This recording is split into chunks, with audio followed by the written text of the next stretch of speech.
not only from a talent standpoint, but an experience standpoint. I'm not sure, have y'all counted how many seniors are starting for them? But they got a bunch, offense, defense. They've got a bunch. I think defensively they were 8th in the country in total defense last year. Their center, Jones, I mean, really, really good player. Impressed with their running backs. McBride, you know, I'm big receiver, big time player. I mean, really big time player. So again, they're talented enough, and they certainly have our respect. I think when you look what happened at West Virginia last year, it's tied up going late into the ball game. North Carolina a couple of years back, close ball game, very close. So they play these games a lot. They played well in them, and you know, they certainly got our attention and respect. So we need to get ready and find out where we are. You know, I'm always saying this time you don't really quite know where you are, and certainly this year with as many new faces as we're going to be playing. But we got to find where we are, our identity, so to speak, and so it's a big game for us. Big game for us. Questions? Coach, you just addressed the running back situation. We saw a bunch of different depth charts. How healthy is Trey, and what are you guys doing there?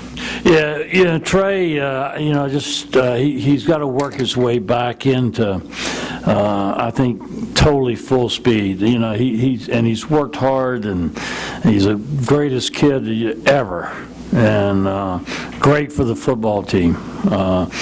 And just he had a tough injury, and as hard as he's worked, I just don't quite see the quickness. You know, he had about 4 carries there Saturday or Friday, whenever our scrimmage was.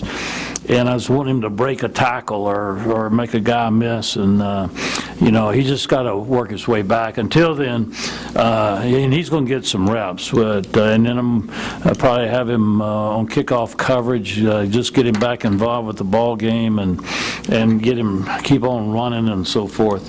And I think that's the best way for him to stay active and keep on getting better.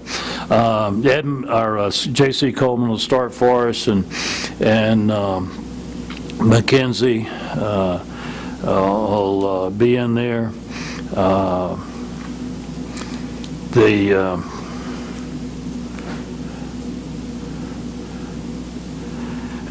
That's and Joel Caleb will have a role there. So you know, that's how we plan to start out here. All right. Frank, it seems a couple of the older players here have brought up the JMU game from 2010. And it's sort of the perils of overlooking an FCS team. Do you as coaches have to do that a lot, or can you rely on the players that are still kind of aware of that game and their history of being able to get that message across to younger guys? Yeah, I think it'll be a combination of both, but I mean, it's just a fact. You know, even it's different levels of football. They have a lot of good football players and a lot of veteran football players, and you know, we're starting a lot of new guys, and so just every game's a little bit different. But you know, you got to go out and play, and they're certainly capable, and you know, we gotta be ready to go. Obviously, you and Laycock go way back to the Citadel, working under Bobby and all that there. Do you? And you've said that, you know, you've stayed in touch with him over the years, Laycock, but in an off season like this, where you know his team is first on the slate, is this a season or maybe an off season where you don't spend as much time talking with him just because of the nature of the thing, or does that really matter? Well, we usually go with another friend to Augusta and play down there every year. We didn't do that this year, but it wasn't because we're getting ready to play each other. It's just our schedules didn't match up. But now Jimmy's a big buddy. We were close down at the Citadel, I've always thought he was an excellent coach. I think his teams, you look at them, they play hard, they play smart, they don't give you stuff. They're very, very well disciplined, and so they certainly have our attention. And then you think about Kevin Rogers, and Kevin's there with him now, and he was here, and Kevin Lewis is there and got a break, and great to see him get into college coaching. So they got some guys that know us a little bit, but we won't be friends Saturday, but right after the game we'll get back to friendship. Jacob, when was the final decision made about the starting quarterback, and how do you think Mark handled the news that he would be number 2? I think we met with him. When did we put that out?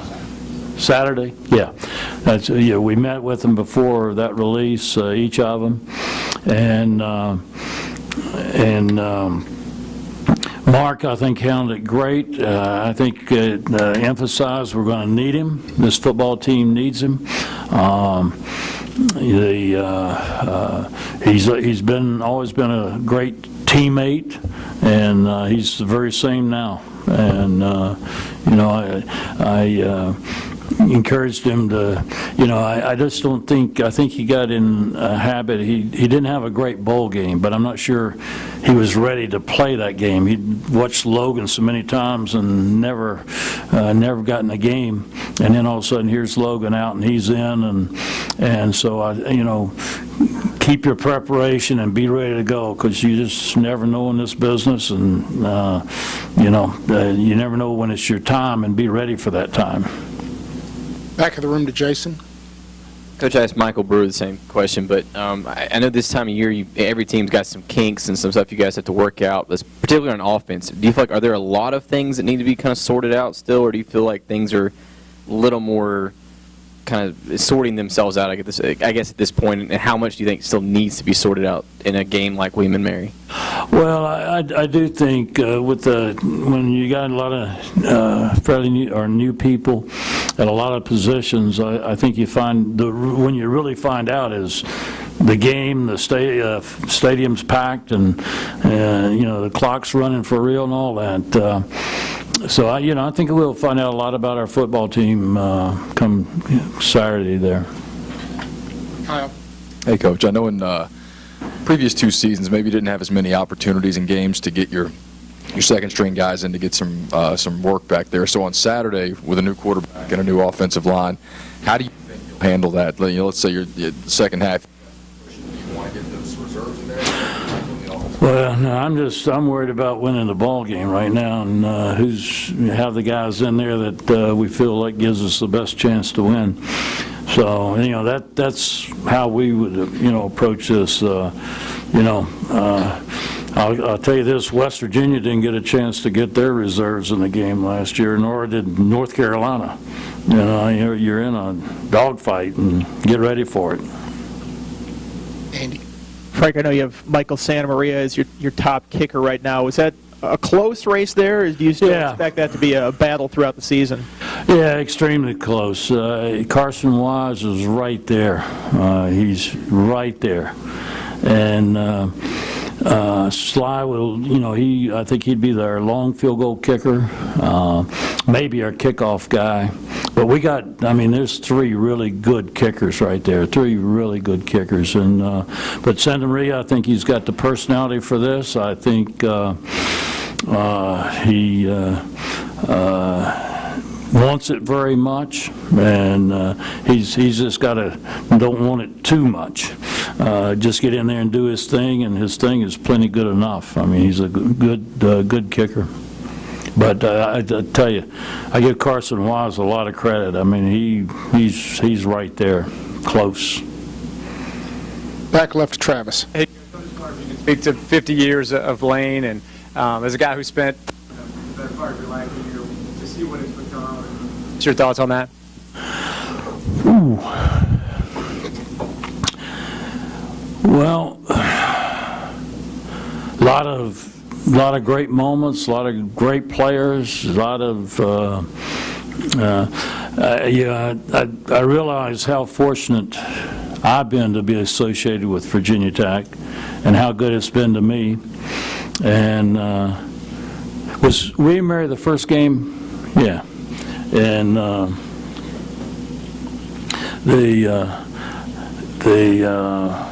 so it's kind of neat. Here they are 50 years later being their opening ball game. And so I don't know if you guys have heard this, I know, but I actually played, but you couldn't call it played. I actually stood on the sideline for the first game ever in Lane Stadium. Have y'all heard this? It was back when they had played JV football. You couldn't, a freshman couldn't play on the varsity, so they brought in 60-something guys, brought in, I think it's 5 quarterbacks, and I was a quarterback in high school. And so we played Maryland's freshmen out there. I think Ralph Regent was over on the other side.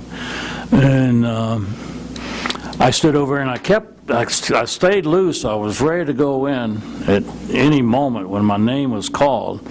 The only problem is my name was never called. So now I stood on the sideline for the first game ever in Lane Stadium.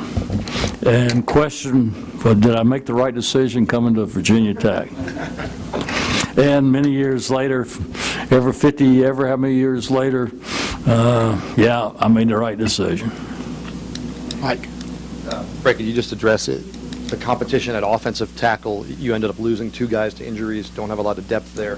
Who would be the next tackle in if you needed one, and how good or? The next tackle in was going to be Hansen.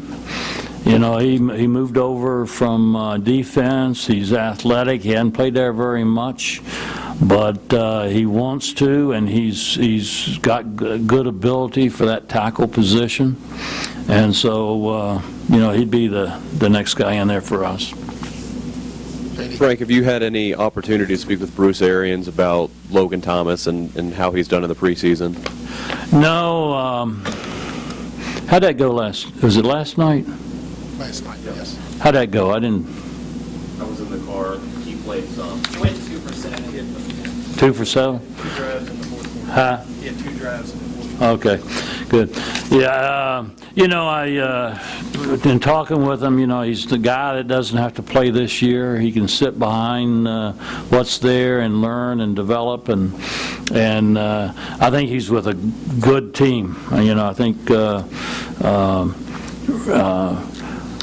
their quarterback coach, he and Shane coached together down at Mississippi State, and then of course Bruce is there. But I think it's a great spot for him just to sit there and learn, and then use his talent, down the road here. So I feel very good about where he is and who he's there with, and his ability to end up having a great pro career. Hey, Coach. Brian Marcolini, KeyPlay.com. Wyatt Teller was a guy that a lot of people thought would crack the starting line this year. Is he someone we're going to maybe see rotate in? Yeah, he's going to get in there, and he's still learning, but he looks the part. We got several offensive linemen that look exactly what you want an offensive lineman to look like, and now we just got to get them playing like what you want an offensive line, and he's one of them. He's working hard though, and I think before it's over, he's going to be very, very good. Any other questions for Coach? In the back to John.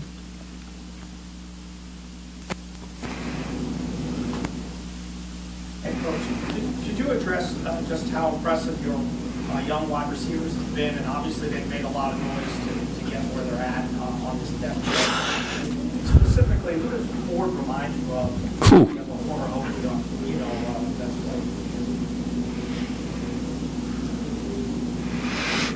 I think he,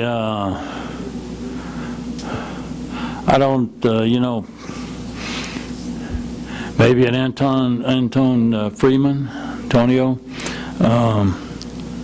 You know, he makes plays. You know, he's got some height to him. You know, he's going to later on play basketball here. I said when I went down west and played basketball, I said at the time, I said, you know, there's been a lot of guys, football guys, that want to play basketball. And but he's the first one I ever thought that maybe could play basketball too, and he's just a gifted athlete, got a great head on his shoulders, and smart, and keeps everything in perspective. And so, you know, I think he's the real deal. Any other questions for Coach? Thank you very much, Coach. Lindsay and Marshawn Williams, both those guys are going to end up playing. So I don't know if I said that earlier or not. Pardon me? You know, the verdict's still out. He's probably going to dress and maybe not play, and kind of see where, you know, one injury to say a J.C. Coleman. You know, you'd want him right back in the thing. You know, right now it's a hard thing because you just gotta. You sure don't know how injuries are going to go, but you got to be able to project a guy 5 games from now and where he is, and make sure you got to get him enough plays. He's a talent. He's a fast guy and a talent, but we're not sure about his participation yet. Anything else?